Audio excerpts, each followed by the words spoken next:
World leaders reacted to President Donald Trump's announcement Saturday that the U.S. had carried out a very successful attack on 3 nuclear sites in Iran, including Fordo. This is an historic moment for the United States of America, Israel, and the world. Iran must now agree to end this war, Trump posted on Truth Social. Here's how world reacted after the attack. Iranian Foreign Minister Abbas Araghchi said in a statement on X that his nation reserves all options in responding to the attack. The events this morning are outrageous and will have everlasting consequences, Araghchi said. Each and every member of the UN must be alarmed over this extremely dangerous, lawless, and criminal behavior. In accordance with the UN Charter and its provisions allowing a legitimate response in self-defense, Iran reserves all options to defend its sovereignty, interest, and people. Araghchi said that the attacks on Iran's peaceful nuclear installations by the U.S. were a grave violation of the UN Charter, international law, and the NPT. Israeli Prime Minister Benjamin Netanyahu said, quote, "Trump's bold decision will change history." Speaking minutes after the attack, Netanyahu said, "President Trump and I often say, peace through strength. First comes strength, then comes peace. And tonight, Donald Trump and the United States acted with a lot of strength." Meanwhile, China strongly condemned the U.S. attack on Iran and on nuclear facilities supervised by the International Atomic Energy Agency, the Chinese Foreign Ministry said on Sunday. The move seriously violates the United Nations Charter and worsens tensions in the Middle East, the ministry said in a statement on its website. China urged parties to the conflict, especially Israel, to cease attacks as soon as possible and begin dialogue and negotiations, the ministry said.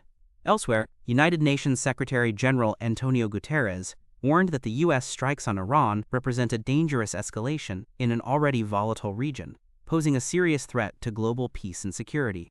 There is a growing risk that this conflict could rapidly get out of control, with catastrophic consequences for civilians, the region, and the world, Guterres said in a statement, as reported by Reuters. At this perilous hour, it is critical to avoid a spiral of chaos. There is no military solution. The only path forward is diplomacy. The only hope is peace, he said.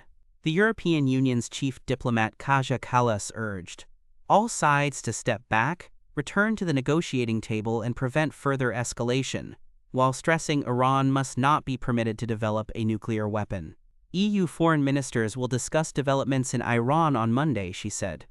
Within the Middle East, the Ministry of Foreign Affairs of Saudi Arabia, a regional ally of the U.S., which only revived relations with Iran in March 2023 after a 7-year diplomatic rift, said it is following developments in sisterly Iran with great concern. Yemen's Houthi militant group, historically backed by Tehran, denounced the U.S. blatant aggression against Iran in a Google-translated statement carried by the Yemeni news agency, Saba. The presidency of Lebanon, whose influential Hezbollah group also receive Iranian support and have been trading fire with Israel, said in a Google-translated statement that, quote, "The bombing of Iranian nuclear facilities raises fears of an escalation of tensions that could threaten security and stability in more than one region and country," and urged restraint. In Europe, UK Prime Minister Keir Starmer said the situation in the Middle East remains volatile and stability in the region is a priority, calling on Tehran to resume negotiations and reach a diplomatic solution. The UK, France, and Germany have been attempting to de-escalate tensions through rapprochement with Tehran in recent days. In apparent response, Iran's Araghchi later said, "To Britain and the EU High Rep, it is Iran which must return to the table. But how can Iran return to something it never left, let alone blew up?" Dmitry Medvedev, a senior security official and former president of Russia, on Sunday questioned Trump's odds of clinching a Nobel Peace Prize despite his recent nomination, saying the White House leader, who came as a peacemaker president, started a new war for the United States in a Google-translated Telegram post. Japan's Prime Minister Shigeru Ishiba on Sunday told reporters it is paramount to calm the situation down soon, according to Japanese news outlet Jiji.